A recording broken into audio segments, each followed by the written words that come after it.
What is a crypto wallet? Explained in under 2 minutes. Imagine having a digital bank that fits in your pocket, where you control your money 24/7. That's what a crypto wallet is. But how does it work, and why do you need one?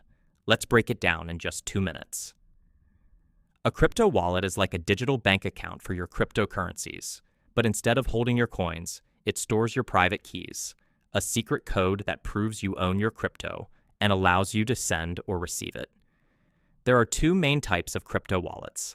Hot wallets, these are connected to the internet, like mobile apps, e.g., MetaMask, or exchange wallets. They're convenient but less secure. Cold wallets, these are offline, like hardware wallets, EBRG, Ledger, or Trezor. They're super secure but less convenient for quick transactions. Here's how it works.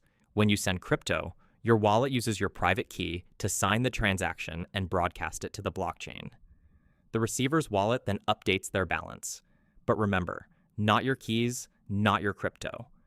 If you leave your crypto on an exchange, you don't fully control it. A wallet gives you ownership and security.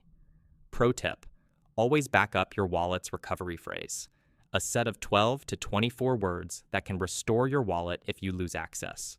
Without it, your crypto could be gone forever. And that's crypto wallets in under 2 minutes. If you found this helpful, smash that like button, subscribe for more crypto tips, and let me know in the comments. What's your favorite crypto wallet? Thanks for watching.